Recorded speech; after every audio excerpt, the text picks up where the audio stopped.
Hello, Michael Shotnik with Sierra Pacific Mortgage. I hope you're doing well. Reaching out to give a quick market update, a very positive market update, which they've been few and far between this year so far. So what we saw this morning was core CPI numbers came out, and that's a measure of the staples. So that's all the things that we as consumers buy, excluding energy and food. So it's really goods, services outside of that, and a really good measure of ultimately the cost of living. And numbers came out very favorably this morning. So, there's all these forecasts leading up to these announcements. And the forecast of core CPI or inflation numbers was much higher than the actual number that came back, which is terrific. And what that means is that we may have peaked from an inflation perspective in October. Hard to say. Generally, we need 2 months of favorable core CPI numbers showing, a peak and then coming back down. But the number was so strong in our favor that a lot of the analysts I follow are kind of jumping to the conclusion that we have started to turn the corner. To be determined, but nonetheless, and being that we live in a speculative world within the financial industries, we are seeing interest rates perform really, really well today. We're having the best day we've had over the past couple of years. And the thought process this leads me down, and what I've been shouting from the mountaintops is we've had this window of opportunity. Interest rates high, buyer demand has come down, mid-year shifted to a bit of a buyer's market, which for those buyers that took advantage and got a really good property that they couldn't a year or 2 years ago, terrific. And I still think there's opportunity there.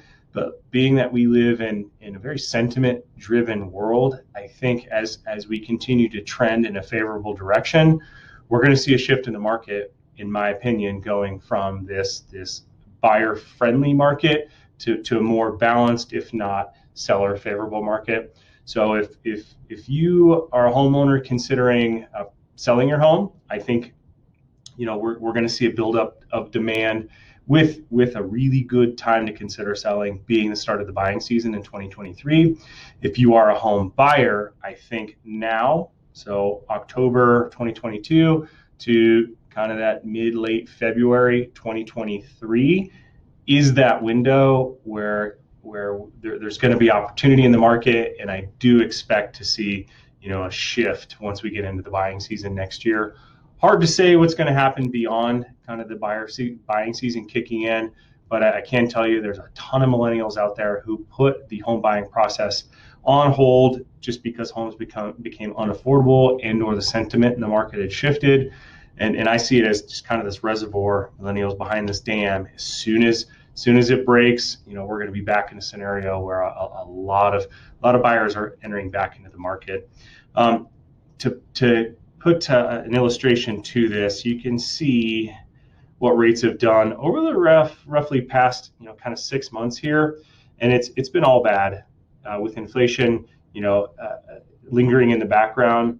We've seen rates go up, and here's where we're at kind of this week and today, a really big shift down. And these trend lines are still pointing upwards, but the technicals push us lower.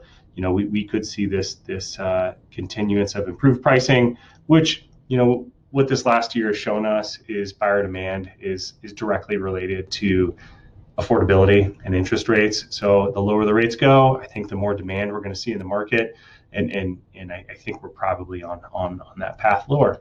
Hopefully that was helpful for you in your situation. If there's anything I can do for you, if you have any questions, if you're preparing for a home purchase, a home sale, or if you need a referral to a good financial planner to help you navigate